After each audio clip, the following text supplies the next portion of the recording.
Assalamualaikum warahmatullahi wabarakatuh.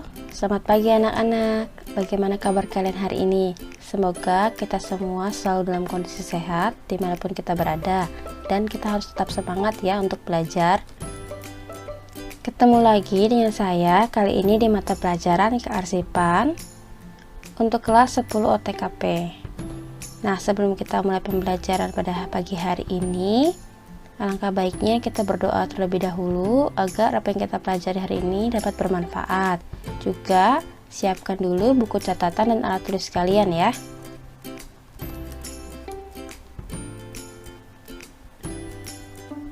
Nah, sebelum kita mulai membahas materi, Ibu akan menjabarkan dulu rencana pembelajaran kita pada hari ini. Yang akan kita pelajari pada hari ini adalah kompetensi dasar. Pertama, kompetensi dasar 3.2, yaitu memahami norma, standar, prosedur, dan kaidah kearsipan. Kemudian kita juga akan mempelajari kompetensi dasar 4.2, yaitu melakukan pengelompokan norma, standar, prosedur, dan kaidah kearsipan. Untuk materinya sendiri, kita akan mempelajari yang pertama, pengertian norma dan kaidah kearsipan. Kedua, peraturan perundangan kearsipan. Ketiga, peranan kearsipan. Dan terakhir yang keempat, tujuan pengelolaan kearsipan. Jika buku catatan dan alat tulisnya sudah kalian siapkan, mari kita bahas materi yang akan kita pelajari pada hari ini.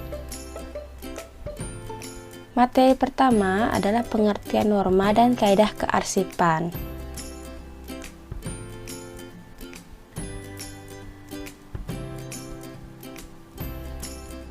Nah, yang dimaksud norma atau kaidah kearsipan adalah ketentuan yang mengatur tentang kegiatan di bidang kearsipan.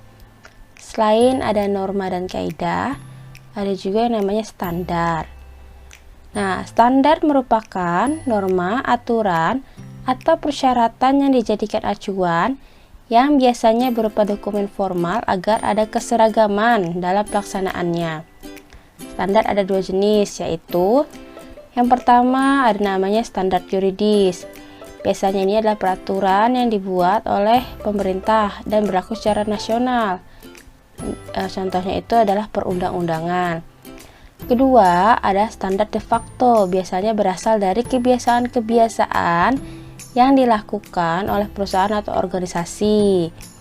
Nah, biasanya dibuat dalam bentuk SOP. SOP itu apa? SOP itu adalah singkatan dari standar operasional prosedur. Jadi, di sini kalian harus ingat ya perbedaan antara standar yuridis dan standar de facto. Nah, dari pengertian tersebut, kita bisa simpulkan bahwa dalam penyelenggaraan kearsipan diperlukan norma atau kaidah, baik berupa perundang-undangan maupun kebiasaan-kebiasaan yang dibuat oleh perusahaan dalam bentuk atau standar. Nah, hal ini dilakukan agar penyelenggaraan kearsipan dapat dilakukan dengan baik, sehingga tujuan kearsipan dapat tercapai. Jadi dengan adanya standar, kaidah, dan norma, penyelenggaraan kearsipan itu akan berjalan dengan baik dan tertib. Seperti itu ya.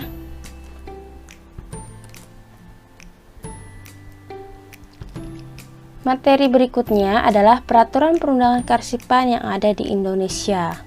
Jadi, Indonesia memiliki beberapa peraturan perundangan kearsipan. Yang pertama, Peraturan Presiden Republik Indonesia Nomor 19 Tahun 1961 tentang pokok-pokok kearsipan nasional.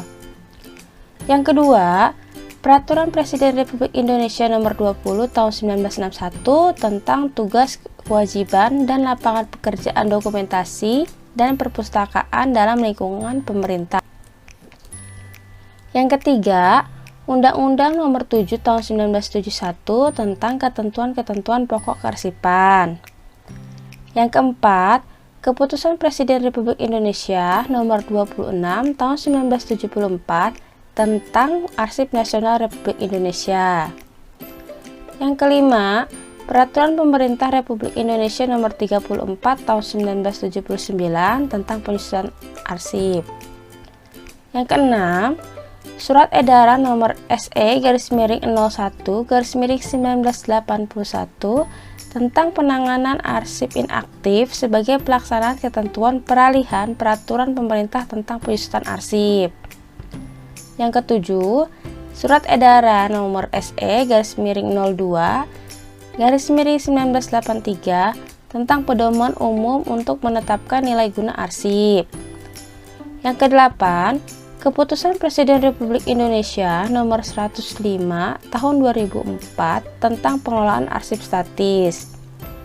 Kemudian yang kesembilan, Undang-Undang Republik Indonesia Nomor 43 Tahun 2009 tentang kearsipan. Untuk detail pasal-pasal di setiap peraturan perundangan ini bisa kalian cari di internet ya.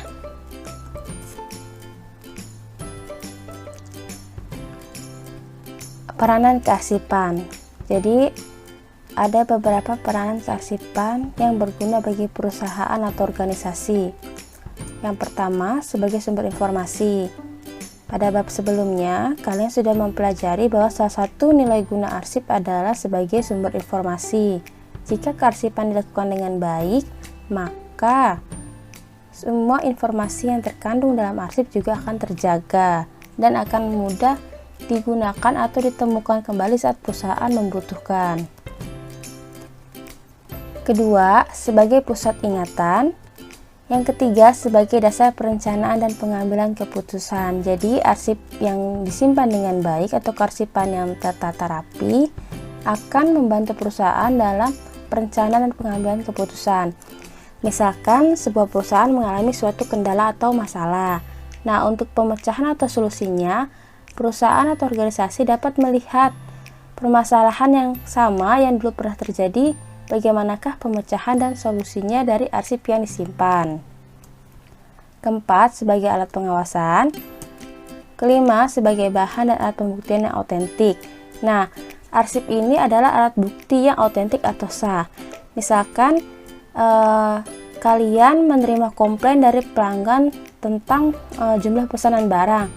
Misalkan si pembeli atau pelanggan itu bersikukuh bahwa pesanannya adalah 10 unit, tapi dia hanya terima 8 unit. Nah, untuk bisa membuktikannya, kalian bisa lihat di surat pesanan yang dikirimkan oleh si pelanggan itu. Nah, makanya seperti surat pesanan, surat pembayaran, kwitansi, dan lain sebagainya itu harus disimpan dengan baik agar nanti jika terjadi masalah, surat-surat tersebut akan menjadi bukti yang sah dan autentik seperti itu. Kemudian yang keenam, sebagai barometer kegiatan organisasi. Nah, sebenarnya penyimpanan arsip yang baik itu juga menunjukkan bahwa perusahaan itu produktif atau perusahaan itu berjalan dengan baik, kondisi perusahaannya bagus seperti itu. Karena semakin banyak surat yang diarsip itu menandakan bahwa komunikasi atau kegiatan kantor itu juga baik gitu, banyak kegiatan kantornya atau kegiatan perusahaannya banyak gitu ya.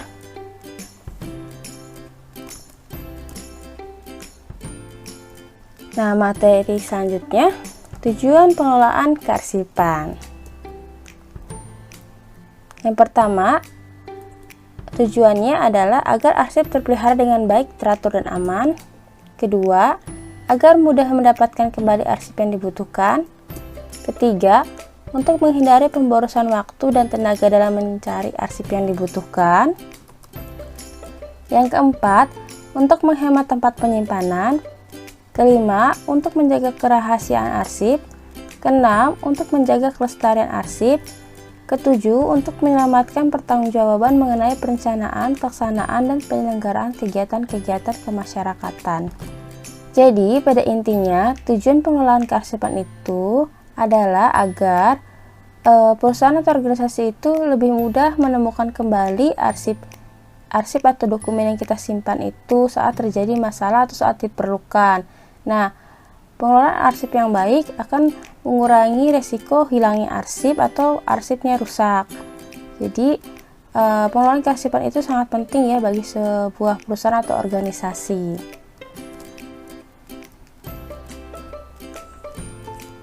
Nah, sekian pembelajaran kita pada hari ini. Jangan lupa kita harus tetap mematuhi protokol kesehatan dimanapun kita berada. Kalian jika memang tidak perlu sekali keluar rumah, lebih baik di rumah saja. Apabila harus keluar rumah, jangan lupa gunakan masker. Lalu kalian cuci tangan setiap kalian habis melakukan suatu kegiatan ya, dengan air yang mengalir dan cairan antiseptik atau sabun. Nah, kemudian harus jaga jarak seandainya kalian keluar rumah, jaga jarak dan menghindari yang namanya berkerumun. Kemudian yang terakhir, tetap jaga kesehatan dengan cara menerapkan perilaku hidup bersih dan sehat, mengkonsumsi makanan yang bergizi dan vitamin, cukup istirahat dan rajin berolahraga.